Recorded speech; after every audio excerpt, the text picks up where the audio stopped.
Hello' good morning. আজি হ'ল Sunday মানে ভাবিছোঁ কিবা এটা নতুন বনোৱা যায়। চাওঁ কিটচেনৰ ফালে আহিছোঁ। দেখাওঁ আপোনাক আজি এটা নতুন ষ্টাইলত পিঠা বনাম। আগতে সেই পিঠাটোৰ নাম আছিলে বোকা পিঠা, কিন্তু সময়ৰ পৰিৱৰ্তনৰ লগে লগে সেই পিঠাটো গৈ হ'ল চেকনি পিঠা। চাওক আপুনি কেনেকৈ বনাই কি কৰে আমি দেখাই আছোঁ।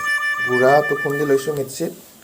এনে আমি ঢেঁকী আছে মই ঢেঁকীত খুন্দোঁ, কিন্তু আজি মিক্সিতে খুন্দিলোঁ। লগতে আমি যোগাৰ কৰিছোঁ, এইটো হ'ল নাৰিকলৰ গুড়া, গুড় মিঠাই আৰু এইটো গুড়টো মিক্সিং কৰি লৈছোঁ। এতিয়া আমি চাকনিত দিম।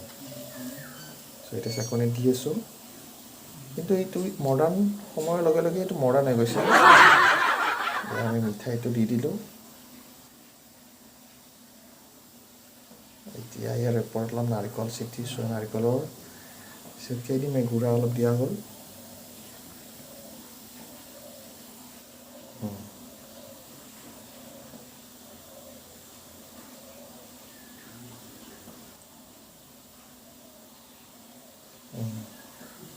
বঢ়িয়া। ইয়াৰ আকৌ অলপ তাৰ ওপৰত গুড়া দি দিছোঁ। ৰেচিপিটো বহুত সহজ হয়, কিন্তু অলপ ষ্টাৰ্টিঙত অলপ কষ্ট হ'ব যোগাৰখিনি কৰোঁতে।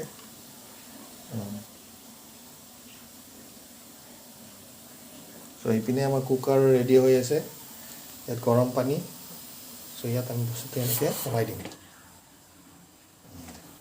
তাৰপিছত গেছটো বঢ়াই দিম। এইটো এতিয়া হ'বৰ হৈছে আৰু টাইম উঠাই দিয়া।